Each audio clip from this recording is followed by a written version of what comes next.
네, 오늘 읽은 본문은 놀라운 약속이 나옵니다. 하나님께서 주신 위대한 약속입니다. 32절, 33절 상반절을 우리 함께 같이 읽어보겠습니다. 우리가 읽지 않았기 때문에 함께 읽겠습니다.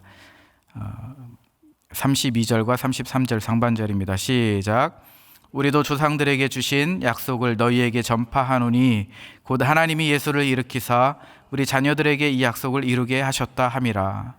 여기서 우리라는 단어가 나오는데요, 사도 바울과 바나바를 가리킵니다. 바울과 바나바는 버가를 떠납니다. 그리고 타우루스라는 높은 산맥을 넘어서 지금 비시디아 안디옥까지 왔습니다. 안식일이 되었습니다. 유대인들 회당에 갔는데 회당장들이 바울에게 요청을 하게 되어서 지금 바울이 설교를 하고 있는 중입니다. 그런데 바울과 바나바가 전하는 이 말씀은 그냥 좋은 말씀이 아니라 복음이었습니다. 복음이 무엇이냐면 하나님이 우리 조상들에게 약속하신 것을 이루셨다라는 것입니다. 이루셨다. 여기서 중요한 것은 그냥 약속이 아닙니다. 약속이 아니라 이루신 약속입니다. 그렇다면 하나님께서 이루신 약속, 어떤 구체적인 내용을 주셨을까요? 33절 상반절에 나와 있는 것처럼 하나님이 예수 그리스도를 죽은 자 가운데서 살리셨다. 이것이 핵심 내용입니다. 이 시간에 우리 모두 하나님의 그 약속, 이루신 약속을 굳게 믿는, 신뢰하는 시간 되기를 바랍니다. 하나님의 말씀은, 그리고 하나님의 약속은 땅에 떨어지지 않기 때문입니다. 하나님의 약속은 예수 그리스도 안에서 이루어졌습니다. 바울은 이 핵심 논지를 계속해서 설교를 해 나가는데 자신의 설교를 뒷받침하기 위해서 세 가지 성경을 인용을 합니다. 우리 33절에 보니까 시편 2편 7절을 인용했는데요, 우리 한번 같이 33절을 읽어보겠습니다. 시작.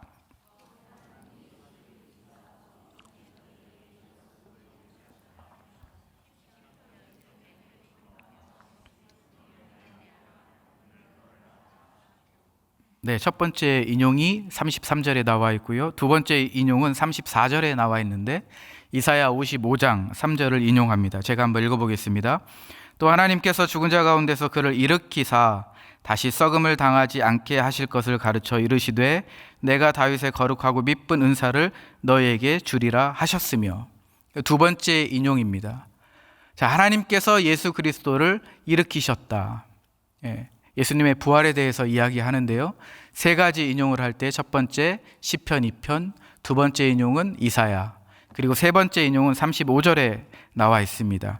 시편 16편 10절을 인용했습니다. 우리 함께 같이 읽겠습니다. 시작.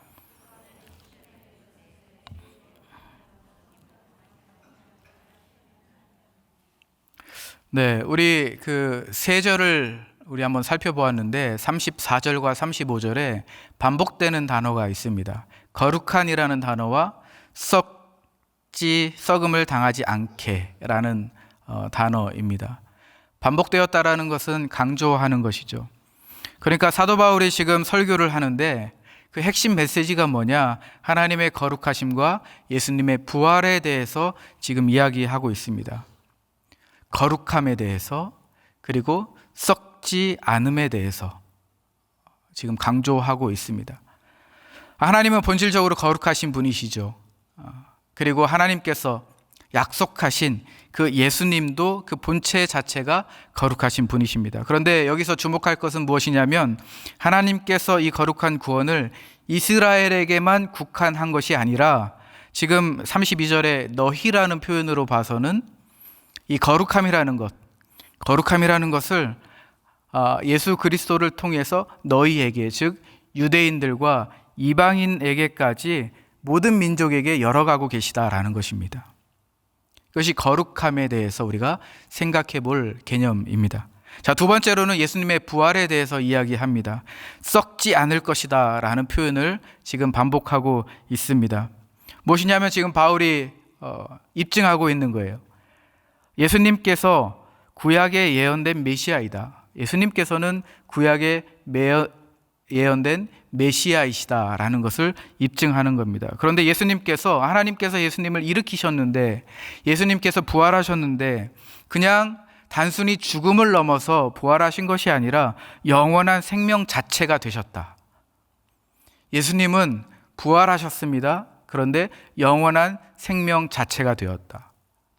영원히 썩지 않으실 몸으로 부활하셨다라는 것입니다. 더 나아가서 바울이 이야기하고 싶은 것이 무엇이냐면, 예수님과 연합한 성도들은 이 영생이 주어졌다라는 것을 지금 바울이 이야기하고 있습니다. 그렇습니다. 우리가 이 시간에 깨달아야 될 것은 무엇이냐면, 하나님의 거룩하심과 예수님의 부활은 우리 신앙에 있어서 핵심이라는 거예요. 우리 삶의 방향과 가치관을 결정해주는 아주 중요한 부분이라는 것입니다. 거룩하신 하나님께서 약속하셨는데 예수님을 보내어 주셨고, 예수님을 일으키셨는데 예수님은 그 생명 자체로, 영원히 썩지 않으실 생명 자체로 부활하셨다라는 것입니다. 그 거룩함과 영원한 생명이 우리에게 주어졌다라는 것을 바울이 계속해서 이야기하고 있습니다. 그런데 중요한 것은 유대인들에게만 국한된 것이 아니라 유대인을 넘어서 이방인에게까지, 우리에게까지 계속해서 열려가고 있다, 확정되어 가고 있다라는 것을 바울이 이야기하고 있습니다. 이어서 계속해서 보면 38절에 보니까, 38절과 39절에 보니까 복음의 진리에 대해서 이야기하고 있는데요. 38절을 우리 한번 같이 읽어보도록 하겠습니다. 시작. 그러므로 형제들아, 너희가 알 것은 이 사람을 힘입어 죄 사함을 너희에게 전하는 이것이며. 38절에서 예수님을 힘입어, 이 사람이라는 것은 예수님입니다. 예수님을 힘입어 죄 사함이 너희에게 전해지고 있다라는 것을 이야기합니다. 죄 사함이라는 것은 단순히 죄 용서라는 소극적 표현이 아닙니다. 죄로 말미암아 죽음과 썩음으로부터 해방되었다라는 것입니다. 그러니까 예수님의 부활을 통해서 그것이 가능해졌다라는 거예요. 영원히 썩지 않으실 예수 그리스도를 통해서 죄와 사망의 권능에서 우리를 건져 주셨다라는 것입니다. 이것이 복음의 핵심이라는 것이죠. 그런데 중요한 것은 38절을 원문 그대로 보면 이런 표현이 있습니다. 여기서 우리가 복음 전도하는 우리의 역할에 대해서 좀 생각해 볼 수 있는데요. 38절을 원문으로 보면 죄 사함이 그들에게 전해지고 있다. 수동적 표현입니다. 죄 사함이 우리에게 전해지고 있다라는 수동적 표현을 사용하고 있습니다. 그러니까 우리가 여기서 깨달을 수 있는 것은 무엇이냐면, 선교의 주체가 우리가 아니라 선교의 주어가 하나님이시라는 겁니다. 우리는 복음을 전하기 때문에, 복음을 전파하기 때문에, 선교하러 나아가기 때문에 우리가 주어이고 우리가 주체라고 생각할 수 있습니다.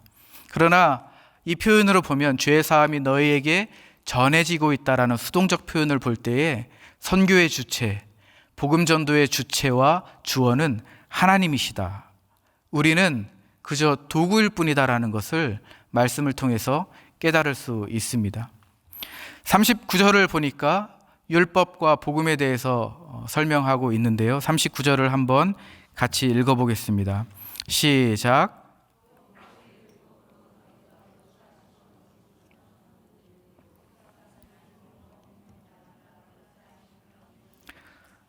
네, 그렇습니다. 유대인들에게 우리가 다 알죠. 유대인들에게는 율법이 삶의 전부였습니다. 그런데 사도 바울은 아무리 율법을 지키고자 애를 써도 그것만으로는 하나님 앞에서 의롭다함을 얻지 못한다라고 이야기합니다. 왜 그렇습니까? 율법이라는 것은 죄를 깨닫게 하는 기능을 합니다. 근본적인 문제 해결이 되지 않습니다.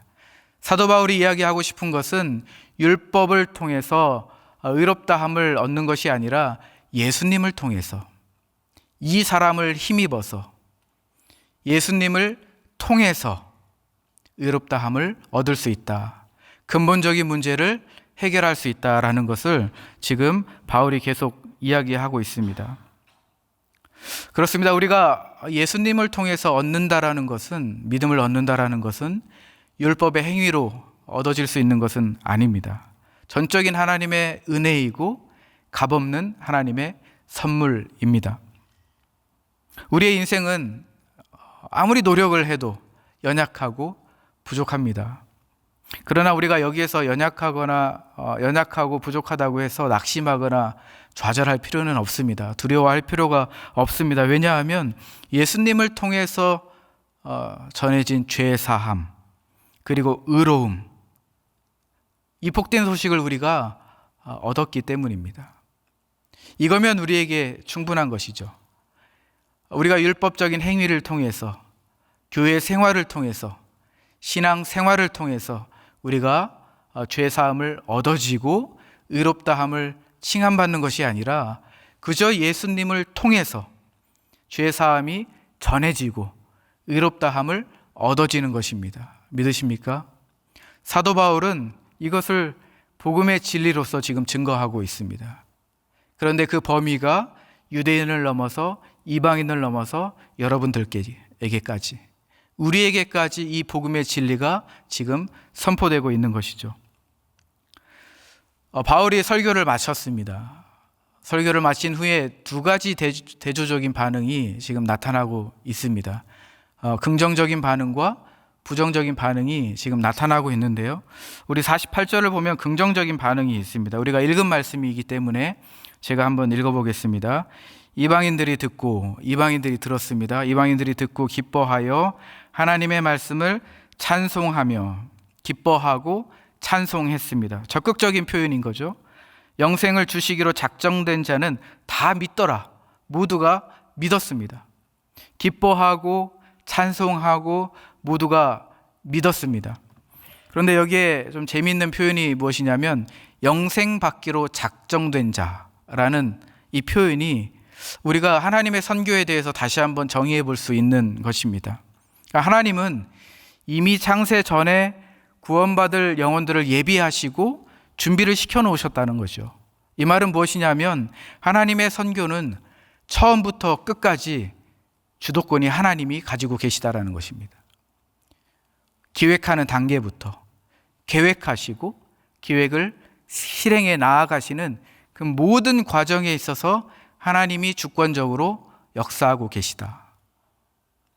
구원에 대해서, 전도에 대해서, 선교에 대해서 역시나 반복되고 있는 것은 그 주어와 주체가 하나님이시라는 것을 여러 다양한 표현들을 통해서 우리에게 계속적으로 깨달음을 주고 있습니다. 긍정적인 반응이 있습니다. 그런데 반면에 부정적인 반응이 있죠. 45절과 50절 말씀입니다. 45절에 이렇게 나와 있죠. 유대인들이 그 무리를 보고 시기가 가득하여 바울이 말한 것을 듣고자 하여 모이니. 50절 말씀에 이에 유대인들이 경건한 귀부인들과 그 신의 유력자들을 선동하여 바울과 바나바를 박해하게 하여 그 지역에서 쫓아내니. 유대인들에게 시기심이 있었다라고 표현합니다. 반박하고 모함합니다. 시기라는 이 단어에 질투심, 반감이라는 뉘앙스가 강하게 배어 있습니다. 유대인들은 대항하는 것을 넘어서 박해하고 물리적으로 또 추방하고 쫓아냅니다. 복음을 전도하는 사람들에게 얼마나 적개심이 있었는지를 지금 보여주고 있습니다. 이러한 상황은 우리가 선교지에 갔을 때에도 동일하게 경험할 수 있습니다. 우리가 선교지에 갔을 때 선교를 하다 보면, 그리고 선교 현장을 보면 박해와 환영이 공존하고 있습니다. 우리가 환영받기도 하지만 박해를 받기도 하죠. 박해라기보다는 눈살을 좀 찌푸리는 그런 표정들을 우리가 읽을 수 있습니다. 그러나 우리가 복음 전도함에 있어서 두려워할 것이 없죠. 낙심할 것이 없습니다. 왜냐하면 이미 말씀드렸지만 하나님의 선교라는 것은 온전히 하나님께서 주권적으로 역사하고 계시기 때문입니다. 처음부터 끝까지, 기획부터 실행까지 하나님의 주권적인 역사를 하나님께서 이루어가고 계시기 때문에 우리는 도구로서 그저 하나님의 사명을 감당할 뿐이라는 것이죠. 그래서 사람들의 그 반응, 긍정적인 반응이든 부정적인 반응이든, 심지어 부정적인 반응이 격할지라도 적극적일지라도 우리가 낙심하거나 주저하거나 사명을 멈추지 말아야 할 것입니다. 왜냐하면 하나님께서 이루어 가시기 때문입니다. 오늘 말씀을 통해서 우리가 놀라운 것을 발견할 수 있습니다. 그것은 무엇이냐면 하나님께서 오랜 세월 동안 인류 구원을 향한 하나님의 선교를 이어오셨다라는 것을 우리가 발견할 수 있습니다. 하나님의 선교는 이스라엘 백성들을 선택하시고 출애굽시키시고 약속의 땅 가나안으로 인도하시고 다윗의 왕조를 세우시고 그리고 그 절정인 예수님을 보내어 주셨습니다. 하나님의 선교가 이렇게 온 인류를 향한 오랜 시간 동안 주권적으로 역사에 오셨습니다. 하나님이 약속된 예수님을 보내어 주셨죠. 예수님께서 십자가에 못 박혀 돌아가셨습니다. 그리고 부활하셨습니다. 하나님께서 일으키셨다라고 표현하는데 어떻게 부활하셨습니까? 썩지 않을 영원한 몸으로 부활하셨습니다. 그런데 거룩함의 본체이신 하나님께서, 거룩한 본체이신 예수님께서 예수님 자신을 통해서 우리에게 죄사함을 전해주시고 의롭다함을 전해주십니다. 너는 의롭다라고 말씀해 주십니다. 그러므로 우리는 예수님을 통해서 얻은 죄사함과 의로움을 가지고 멈추는 것이 아니라 우리가 선교라는 사명을 감당해야 합니다. 우리는 거룩한 삶을 살아야 되겠죠. 저는 결론적으로 17절 말씀, 아니죠, 47절 말씀입니다. 죄송합니다. 47절 말씀을 가지고 말씀을 좀 마무리하면 좋겠다는 생각을 했습니다. 우리 47절 한번 같이 읽어보겠습니다. 시작. 주께서 이같이 우리에게 명하시되 내가 너를 이방의 빛으로 삼아 너로 땅끝까지 구원하게 하리라 하셨느니라 하니. 바울이 이 비시디아 안디옥 도시에서 설교를 하는데 이사야 49장 6절 말씀을 인용하면서 우리의 사명은 이방의 빛이다 라고 이야기합니다. 나와 내 동역자들의 사명은 이방의 빛이다 라고 지금 선포합니다. 그런데 여기서 질문이 생길 수 있습니다. 왜냐하면 이사야 49장을 인용했는데 하나님이 이스라엘 백성에게 주신 이 사명이 왜 신약 시대에 사도 바울과 그의 동역자들의 사명이 될 수 있을까? 저는 이 47절 말씀이 여러분들의 사명, 우리의 사명이라고 말씀드리고 싶은데 이런 질문을 할 수 있겠죠. 왜 하나님이 주신, 이스라엘 백성에게 주신 이 사명이 우리의 사명이 될 수 있을까라는 질문을 할 수 있습니다. 여기에 대해서 좀 설명을 드리도록 하겠습니다. 이사야 40장에서 55장 말씀을 보면 하나님이 이스라엘 백성들을 회복시켜 주고 싶어 하십니다. 이스라엘 백성들을 회복시키고 이방의 빛이 되게 하기 위해서 한 사람 종, 특별한 종에 대해서 말씀하십니다. 그것이 이사야 40장에서 55장까지의 말씀입니다. 그것이 특별한 종에 대해서 이야기하는데 특별한 종이 예수님이다라는 것을 우리는 잘 알고 있습니다. 그런데 56장부터 다시 66장 가면 이 특별한 종, 한 사람이 공동체로 확장됩니다.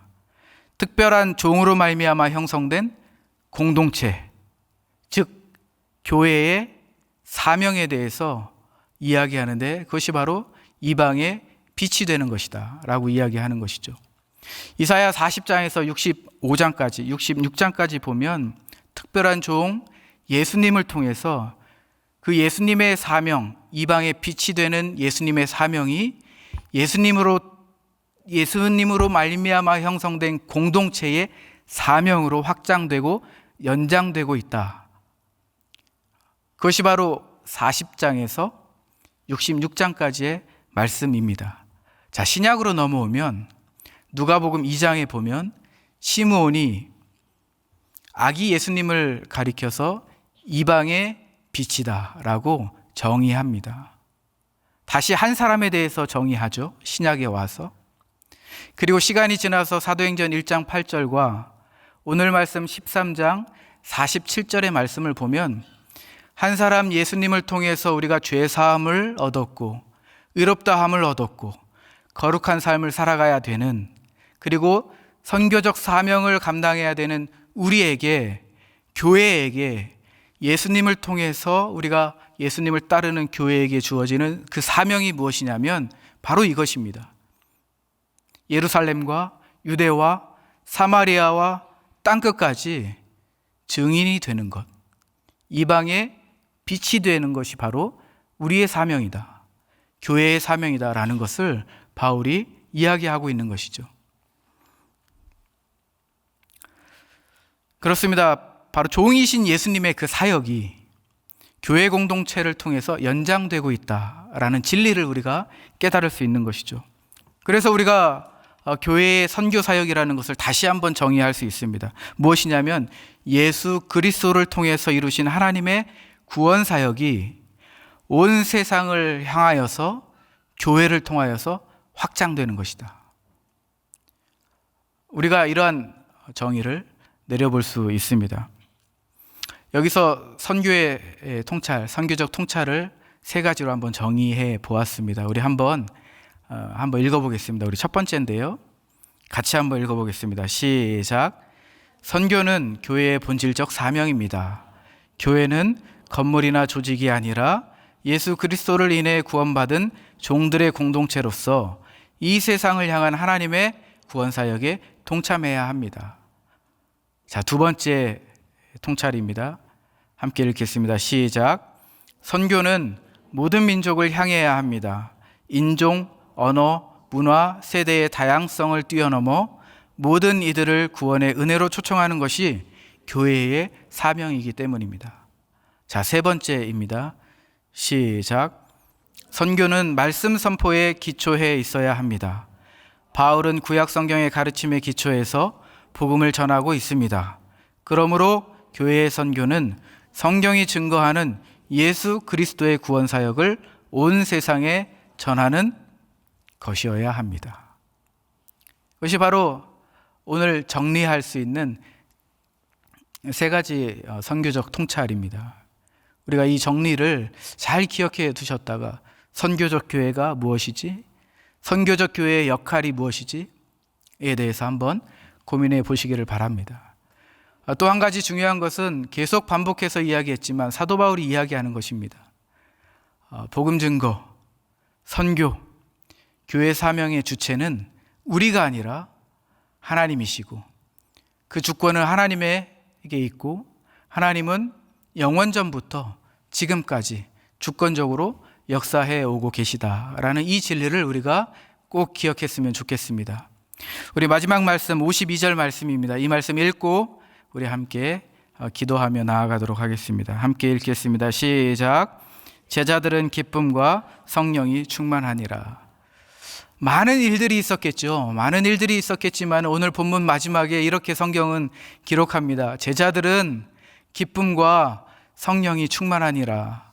여러분, 그 사건들을 오늘 본문을 쭉 읽어 내려 가실 때에 사도행전 1장부터 우리가 쭉 지금 13장까지 봐왔는데 그 사건들을 보면 기쁨과 충만함이 있을 수 없는 일들이 참 많이 있지만 예수님으로부터 예수님을 힘입어 죄사함을 얻고 의롭다함을 받은 제자들은 기쁨과 성령이 충만함이라 라는 결론으로 마무리합니다.